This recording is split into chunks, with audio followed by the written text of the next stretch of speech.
modern foot soldier is not stopped by snow, cold, or rugged terrain. Moving, fighting, living in deep snow and extreme cold are all part of the day's work for men who know what to do and how to do it. A ski trail is broken out several hours before the advance of the main body of an infantry rifle company, now in a regimental reserve area, preparing to start out on a special 2-day combat mission into enemy territory. Skis are conditioned for heavy going over cross-country terrain. Hot pine tar is applied as a protective coating.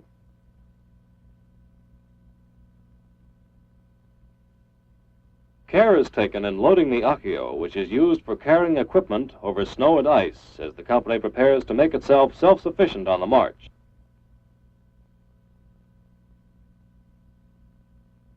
When the temperature is low, water canteens are protected against freezing, and having the canteen not quite full keeps it from cracking.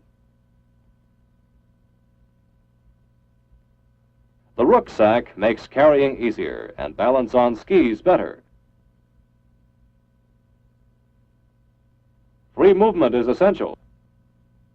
Sleeping bags are left behind, as stoves will be used in the tents at night on this mission.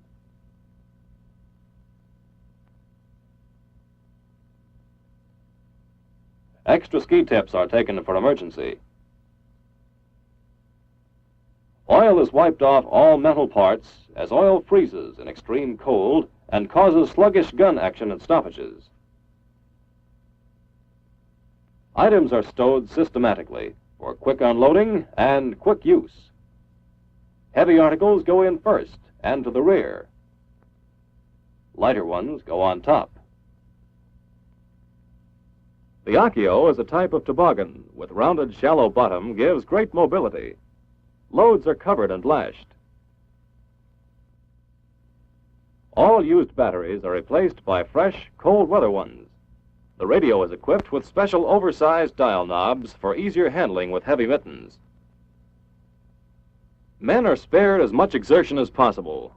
Over snow vehicles will tow a sled carrying loaded Accios for part of the march.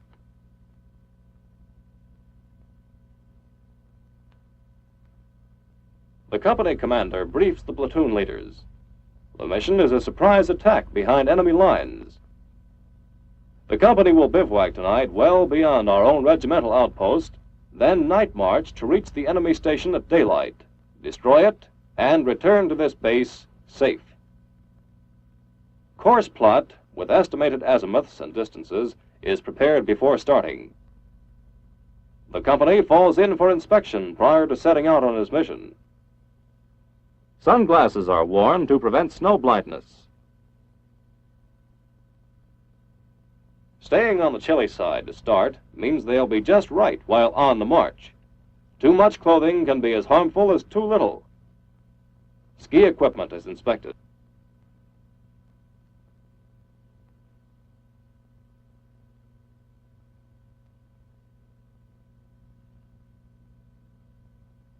Trails are well marked in the reserve area.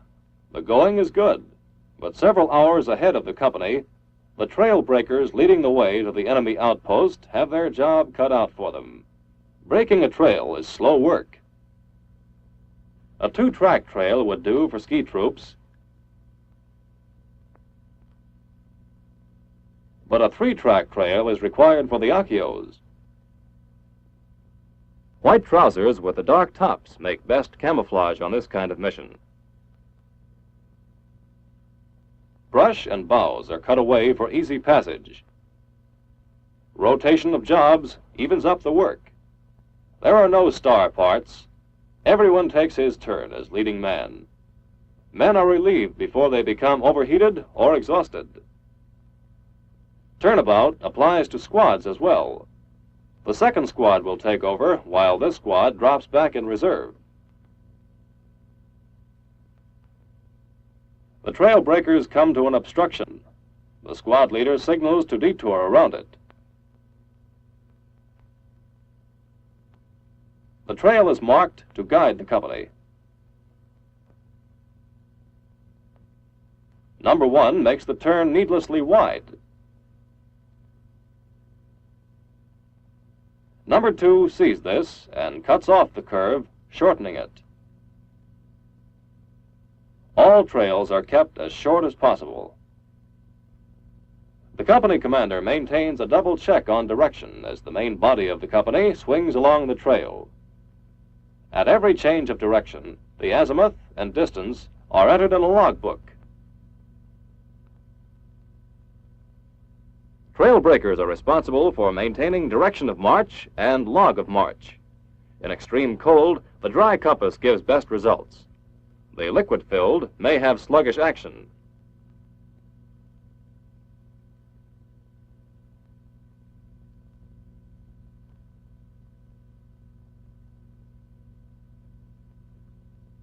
Pace setters establish a steady rate of march, but the movement of each skier is flexible within the column, so that adjustments to maintain pace can be made gradually and changes in terrain can be taken in stride. Even in extreme cold, when we exercise, we sweat. Expect it. Excessive perspiration in very cold air brings on chill and frostbite. Guard against it. Controlled ventilation of garments helps. But remember to button up, even when the column stops for only a short rest halt.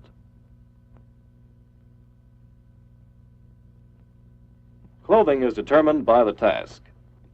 In general, wear heavy dress for light work, light dress for heavy work, and when you stop, button up and save that heat.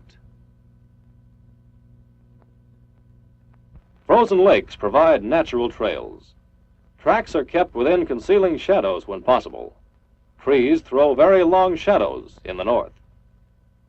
A broken ski binding. In case of mishap, the column is not held up. And a soldier is never left alone in extreme cold. They'll fall in with the column again or overtake it at the next rest halt. The regimental outpost is directly ahead. Before passing beyond its security, the company takes its midday rest halt, but flank security patrols are posted. There's always danger of surprise attacks, swift sorties by enemies on skis.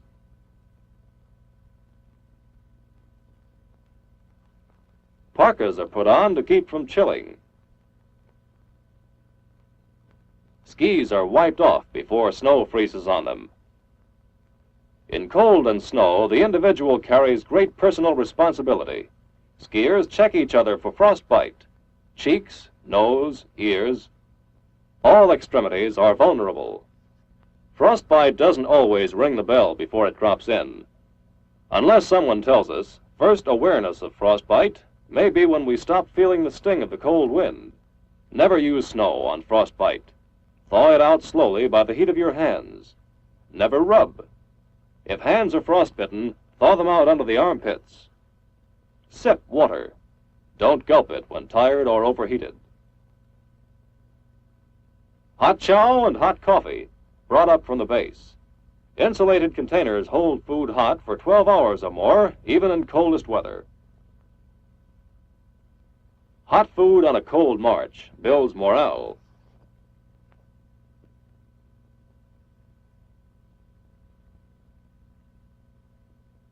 Food will stay hotter if eaten right out of the can. Try not to sit on snow. It melts on the clothes and lessens insulating qualities against the cold.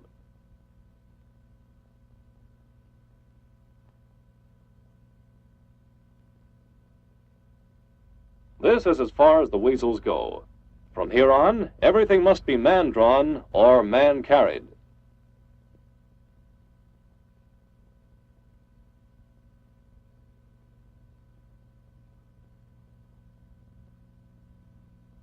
Skiers harness themselves in tandem to an akio. The akio carries up to a 200-pound load.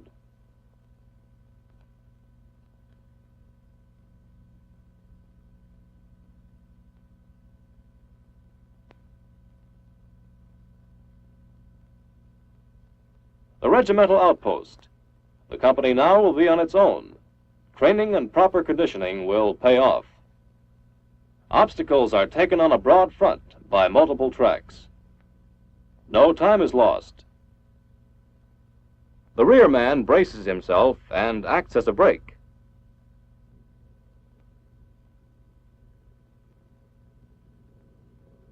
Enemy plane overhead. Keep heads down. Don't move. This rule holds for the full company or for the smaller trail braking squads.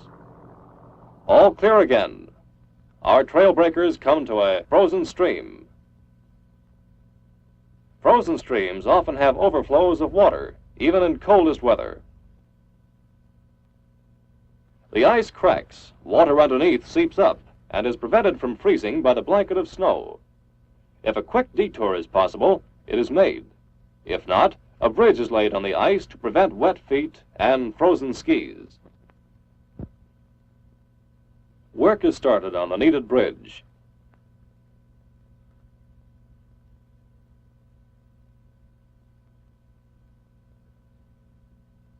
The work progresses. Boughs and snow make a firm packing. The bridge is completed. Now feet and skis are kept dry in crossing.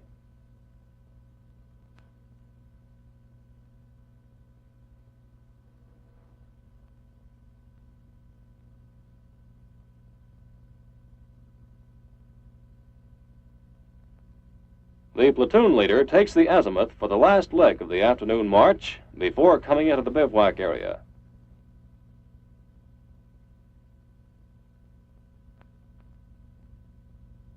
An enlarged plan of the bivouac area is sketched in the snow by the platoon leader, and he indicates the area to which each platoon will be guided and where it will bed down for the night. Bivouacs in cold and snow call for level ground above the intensely frigid valley, protected from the wind and with good tree cover. Platoons set up inner perimeter security. Much care is required in placing guns. Because more time is needed to make emergency changes, boughs help make a firm base. Thick snow will stop most bullets, muffle the effect of shell bursts.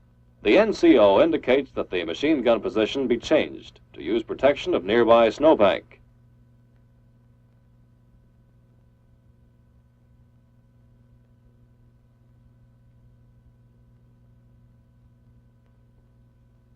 Ski patrols meet at the outpost and exchange notes. They will shuttle back and forth over their positions at the outer perimeter.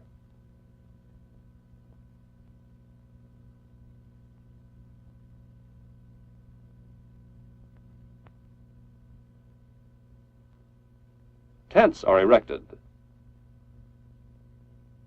Cross-tree latrines with windbreaks. Just about right. Weapons and skis are left outdoors. If taken inside, moisture condenses on them. Keep track of equipment. Small articles especially have a way of disappearing in deep snow. Or if left on the snow, even a light wind drifting the snow is enough to cover them and wipe out all traces. Boughs placed under sleds keep them from freezing to the snow and ready for a quick start. Boughs are used for tent floors. Firewood for stoves. Snow is used for drinking water. This soldier would get more water if he would pack the snow tightly into the pan.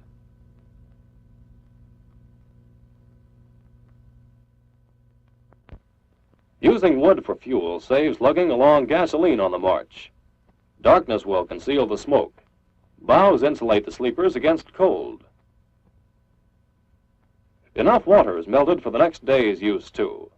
It's slow work and is done only when natural water is not handy under the frozen surface of streams or lakes. Ice is used if available. One set of dry clothing is always held in reserve. Boil water for 1 minute or use purification tablets. Men prepare for sleep. A fire guard is assigned to tend the fire and remain alert. Fire guards relieve each other through the night. One man is always awake to watch and tend the stove. Each platoon has an alert squad. The alert squad sleeps but is fully dressed, ready for instant action. The camp rests. In cold, clear air, moonlight is brilliant and sound travels far. Small sounds sound big. This is no place for a nervous or trigger-happy patrol. In the extreme cold of night, the outposts are relieved often. With several hours of darkness still ahead, the company starts out. Camp is broken. Equipment not needed for the attack is left behind, under a small guard. This is critical territory. What's that? Fresh ski tracks, and not made by our own men. Judging from ski pole marks, it is a small enemy patrol going in that direction. Several men are deployed down the enemy trail. They will be careful to avoid enemy mines. The main body of the company presses on. Should the enemy return this way, they will be ambushed. The element of surprise in the attack will be maintained. 2 men remain to warn the oncoming company. Daylight is not too far off. The trail breakers start 2 parallel trails for speedier advance. Closer still, these 2 trails will branch out to half a dozen, like the spreading delta of a river, for better deployment of the ski troops. There it is, our objective, the enemy station. The platoon leader studies the enemy layout. The company commander joins him. The weapons platoon sets up firing positions with snow and tree protection. 60mm mortar for targets of opportunity and to cover withdrawal. Deep snow and heavy clothing slow down normal action. But even all bundled up, unusual skill can be developed. Many functions performed by fingers are done by the whole hands. Keep hands covered. Bare hands get frostbitten, but even more, touching frozen metal or wood bare-handed can blister the skin deep as a bad burn. Keep eye and cheek from contact with parts of gun. The ski troops advance silently. But the enemy outpost is not taken completely by surprise, and they prepare a surprise of their own.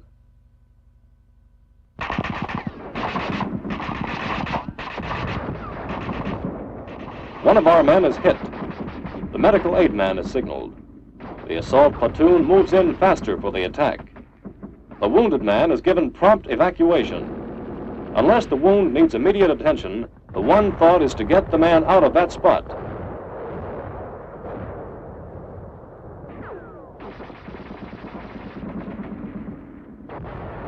Our machine gun covers the advance.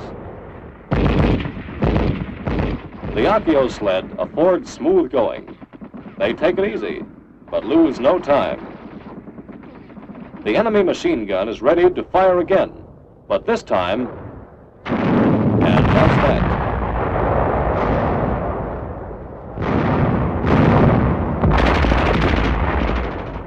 Short work is made of the enemy supply shack.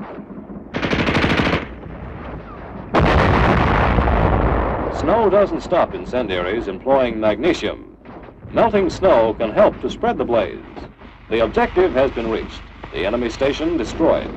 But the mission is not yet completed. Equally vital is the safe return of our company.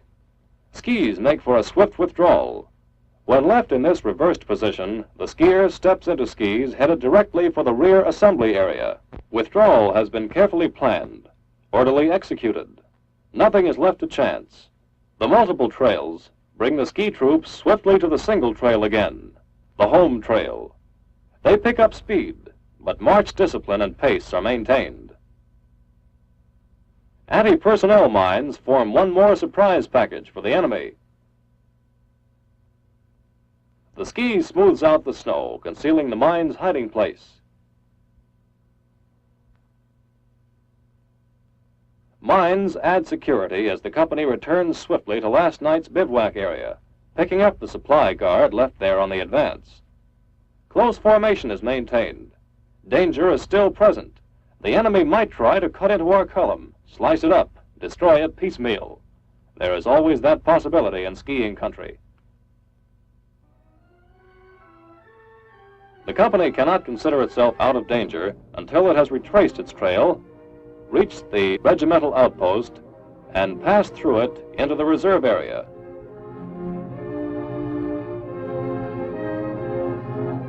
Only now can this infantry rifle company consider its operation in deep snow and extreme cold successfully accomplished.